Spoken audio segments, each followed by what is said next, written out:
Let's go to Dan Evans. Dan is the head of investigations at Byline Investigates, investigative journalist who testified at the court hearing and worked under Piers Morgan at the Sunday Mirror. Good morning, Dan.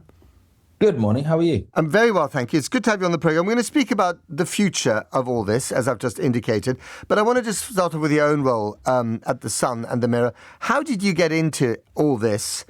How easy was it? And who was telling you to do what? I was in my early mid-20s, went to work on Fleet Street and was sort of inducted into what they call the dark arts these days, because it was the bog standard tool for news gathering, and had been for many years before I arrived and many years afterwards, it turns out, having listened to the judge's findings yesterday.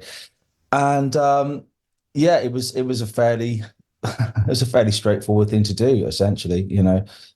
My editor, a lady called Tina Weaver, who was name checked in the judgment yesterday. Mm-hmm. She was Piers Morgan's sort of protégé, really. And together they ran the Daily and the Sunday Mirror together. Piers over at the Daily, Tina at the Sunday. And she took me into a room one day and said, "Look, Dan, this is how we get all our stories and how we've been doing it for years." And her and my head of news proceeded to sit me down and show me, how to do what they call in inverted commas finger fishing. Mm-hmm. And how do you do that? Just give us a quick, I know things have changed, but give us a quick lesson on how that's done, or indication of how it's done. It was sort of what they would refer to as a kind of a brute force attack on a voicemail, voicemail box. Easy peasy. Well, not rocket science. A little bit of social engineering kind of, I suppose, goes into sort of working out pin code stuff. And it was a case of, they kind of fed me with the raw material, which was, people's dates of birth, bits of kind of individual information, that kind of stuff. But essentially, it's a 4-digit PIN code that my job for a little while back there was to work out the various ones for various people. I kind of, I hesitate to use the phrase, but it's accurate. I was, there was some corporate grooming which went on there. This was a huge corporate grooming. Yeah, that's how I put it. How does a young green journalist arrive on Fleet Street and then suddenly, in their mid-20s, end up at the centre of something which down the line becomes this? It doesn't happen on its own. Did you ever think at the time you were doing something wrong? Yeah, I think there was a sense that it was certainly in the grey area. It's a funny one, people these things happen incrementally, you see. Initially, when I went to work for the Sunday Mirror, I was doing investigations, lots of undercover stuff, lots of quite edgy things, we had to go and hire hitmen, or we had to go and kind of infiltrate various sort of criminal gangs and organizations, or, far-right extremism, etc. And so your tolerance for risk increases. Right. And so once they realize that because you love your job, you will run through barbed wire essentially to please the boss, very, very competitive industry as well.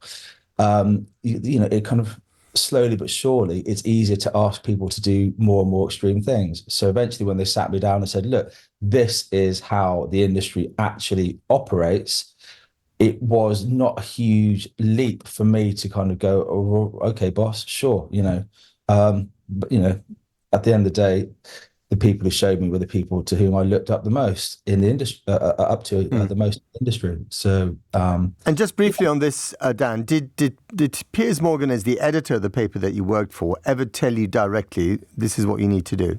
No, I mean, just to clarify, Piers was notionally the editor-in-chief of all the titles. Although he will say that he never actually took that official title. It was announced within the business that he was.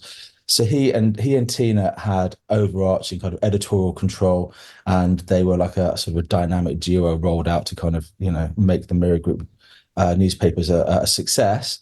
And so no, I never had a direct instruction from him per se, but from his his deputy, yes. Right. Okay. So I don't know, I'm sure you heard the statement he made yesterday. It was very rumbustious, and he was really punching back. Do you think that he will regret that eventually, or is that a smart strategy at the moment? I mean, it's a deflective strategy, isn't it? It's kind of Trumpian, really, almost. And I thought the ad hominem nature of it was that sort of the punching down of it, in fact, I'd say was the sign of a man rattled. Um, he was standing out there and he just looked sort of charged with adrenaline, didn't he? And well, he might, I'd say, the cause for sort of criminal action to look into these activities from outside the court would have rattled him, and I'm not surprised about that at all. But I think so for someone who's sort of supposed to be a credible news anchor, it's it's a bad look.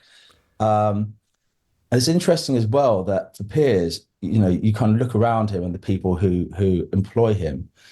His boss at Talk TV is a guy called Richard Wallace, who was also name checked in the judgment yesterday as being a phone hacking editor of the Sunday Mirror / Daily Mirror. Similarly, his wife is Tina Weaver. Okay? And then above them, of course, is Rebecca Brooks, who was acquitted on her phone hacking charges herself. So you've got a nexus, I would say, of people, the very top of the media game, all of whom are facing the very similar allegations. So, but from what you've just, and we move on in a second, but from what you have just said, yeah. It seems to chime with his claim that he never did it himself or ordered it himself. It's certainly in your case, but he might have known about it. I can't speak for it, but I mean, what I would say is that based on my knowledge of how that organization operated and the breadth of people who knew all about it, the fact they were spending £1 million a year on unlawful information gathering. Okay, how does this guy not know? It's not plausible. It's unfeasible. And who's right? Who's wrong? Is the judge right? Piers right? Is the judge who's sat through all the evidence and given us a 600-page judgment clear in his thinking, or is Piers Morgan outside of his house looking rattled, the guy to believe? I mean, that's up for people to decide themselves. Okay, how about a philosophical question then? I mean, Prince Harry has called for criminal proceedings. They may or may not happen. The Met may look into, whether to take this to the next level or not. Is there a danger here that in trying to, create historical justice over these abuses, that we are actually weakening our free press even more than it's already been weakened, by commercial circumstances? So is our press free in the first instance? I'd ask. We have non-dom oligarchs basically running huge amounts of the media narrative, which they've done for time immemorial. Yes, they've been disrupted by the internet, by social media, etc., but they've actually got into that quite effectively. The Mail is, as many people know, one of the world's most successful news sites. The Sun is exploding online in the States. Is there influence dwindling? I really don't think it is, particularly when you see so much government policy sort of being dictated and played out through these same mouthpieces. So they're still very powerful. They're just doing it in slightly different ways. It's maybe more subtle through the back door. It's online rather than offline. Basically, I mean, and I, yes, they're weakened in some ways, but it suits their agenda to sort of carp on basically about the difficulties facing their industry when they still wield so much power. The profit streams are coming from different places these days. This is true, but they are, they are adept at plugging into them. And let's be clear about this. Tabloidism is has always been about the power that it affords the owners. So, I go back to my question before: do we have a free press? Do we? It doesn't feel like we do, actually. And then, particularly if you look at the issue of regulation or self-regulation, which is the way things have been running for a long time, there isn't actually a proper effective regulated industry at all. There is a complaints handler in Ipso, which is frankly lip service to, and it's a case of we want to mark our own homework, and Ipso is even funded, albeit at arm's length, by the industry itself. So it's been shown to have failed on many occasions. You guys are, for example, regulated by Ofcom, I suppose, are you? Yeah, absolutely. Absolutely. So you have standards to which you adhere, and they're reasonably rigorously enforced, and that's always going to color the way that you go about doing your work.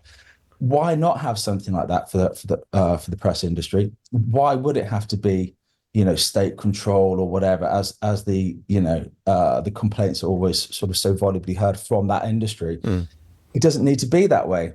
So there is a way through. And I mean, of course, there are people who say that the damages ultimately for, if all three newspaper groups that are currently being, implicated in the hacking thing or investigated, the Mirror Group, we know about the Daily Mail Group, and then, of course, the Sun.